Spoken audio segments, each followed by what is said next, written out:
जय हिंद, वंदे मातरम।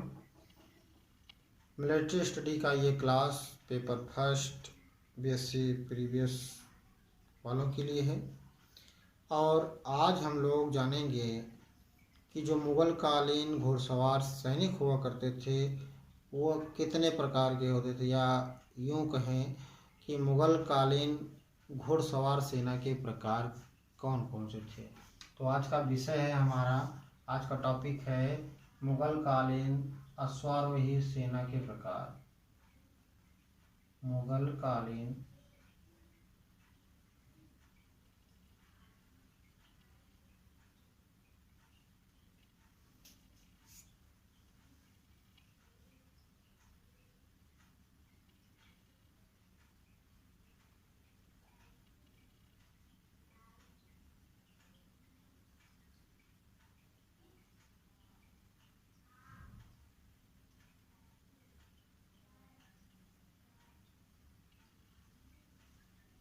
मुग़ल कालीन अश्वारोही सेना के प्रकार।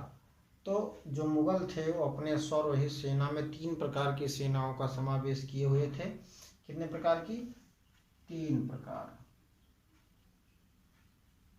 मुग़ल जो थे 3 प्रकार की अश्वारोही सेना रखते थे, जिसमें पहला हो गया मनसबदार। मनसबदार सैनिक।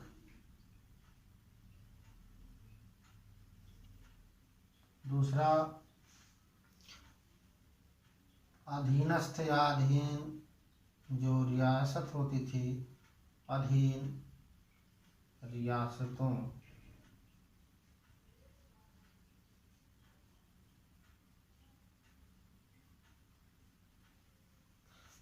अधीन रियासतों द्वारा भेजे गए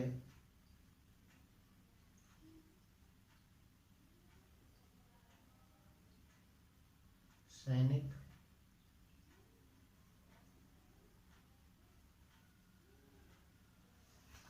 और जो तीसरी प्रकार की सेना थी वो या घुड़सवार सेना थी, वो थी राजा की सेवा में तत्पर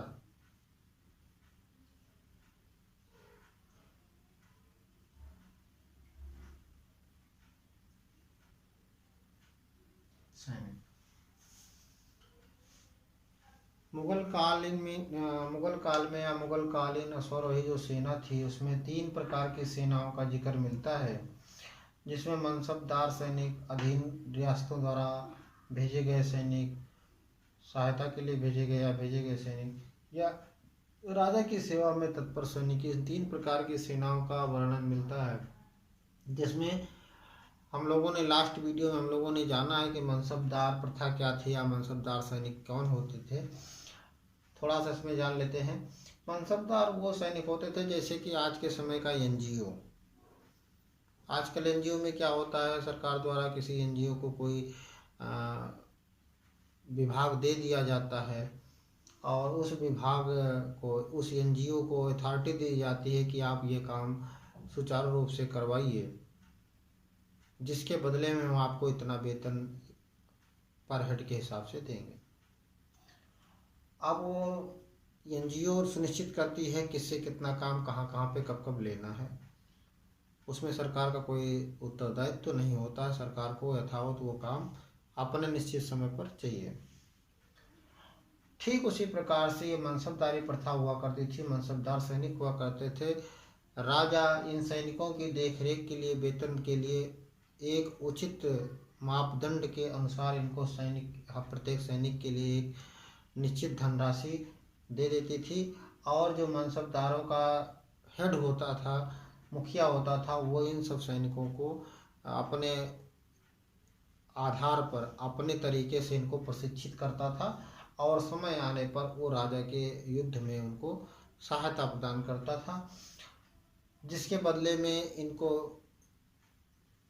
कभी कोई रियासत दे दी जाती थी, कभी कोई अन्य उपहार दे दिया जाता था, या जो भी इनका करार हुआ हो राजा से उस प्रकार से उनको वहाँ पर वेतन के तौर पे प्राप्त होता था युद्ध के समय, जब ये राजा की सहायता करते थे।